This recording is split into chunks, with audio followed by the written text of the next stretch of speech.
veut essayer avec ça?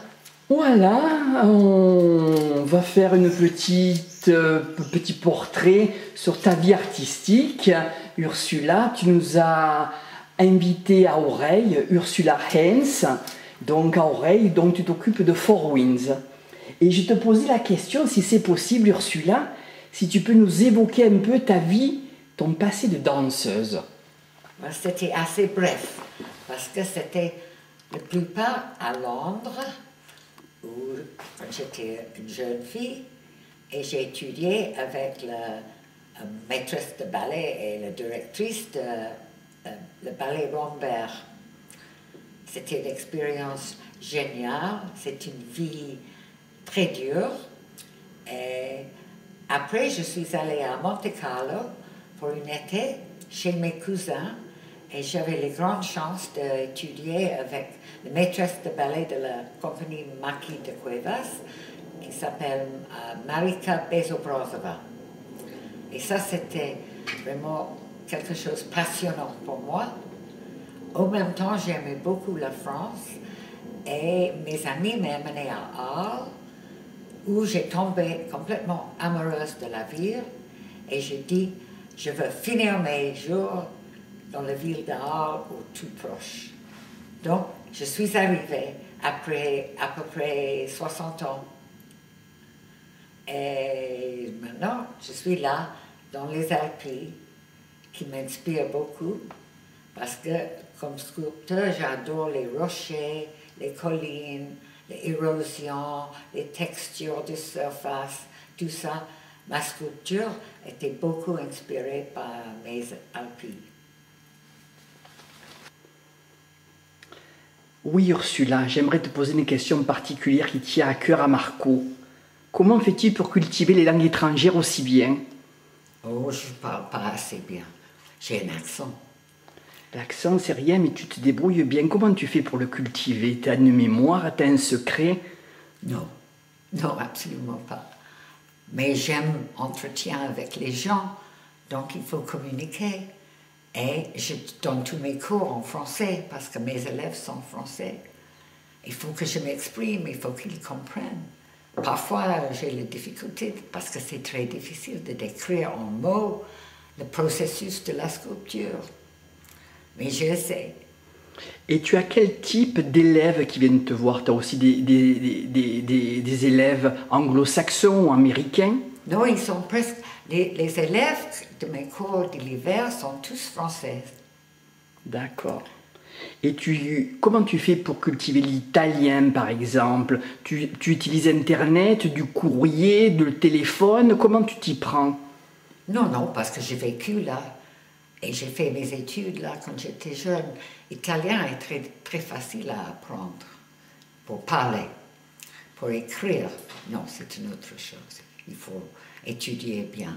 Mais je trouvais très facile de communiquer en italien. Si quelqu'un m'appelle par téléphone et il parle italien, je réponds en italien sans pensant.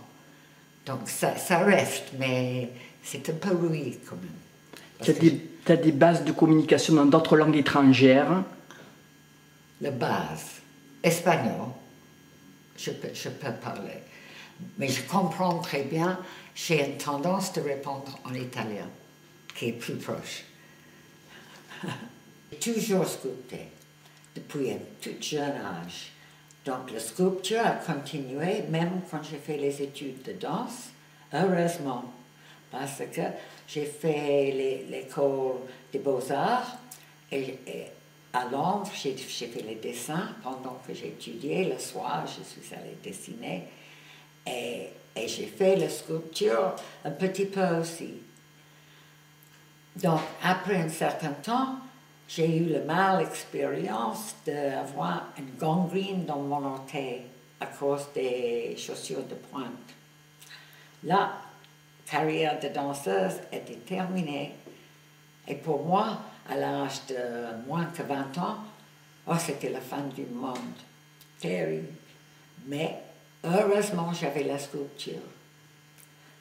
Et je suis allée complètement dédiée aux Beaux-Arts, j'ai fait les cours des Beaux-Arts généraux, j'ai eu mon diplôme, donc je pouvais enseigner si je voulais.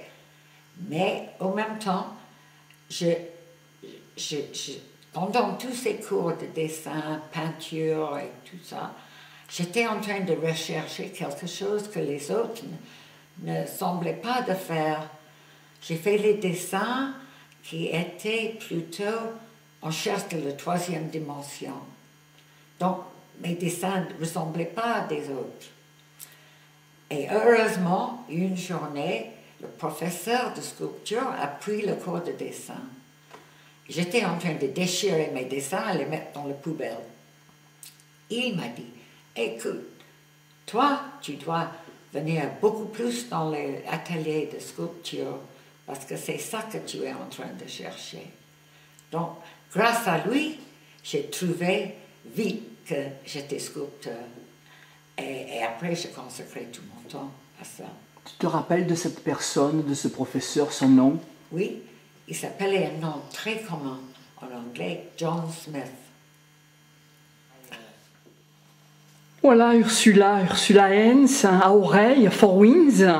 Merci de nous avoir accueillis à Témoignages et Patrimoine pour faire cette petite évocation sur ta vie artistique, entre autres Ursula. Et on tient à te remercier et à t'encourager sur cette voie VOIE qui est la tienne, celle d'une artiste et d'une artiste particulière qui en sculpture, qui en beaucoup de choses permet de transmettre son message comme tu le fais si bien. C'est gentil. Et je suis ravie que vous pouvez venir. Comment te contacter à Four Winds? Par email aux ateliers Four Winds à www.atelier pluriel fourwinds.org ou de venir chez nous. Un téléphone peut-être? Téléphone, oui, 04 90 59 93 42. Merci Ursula et bonne continuation. Merci.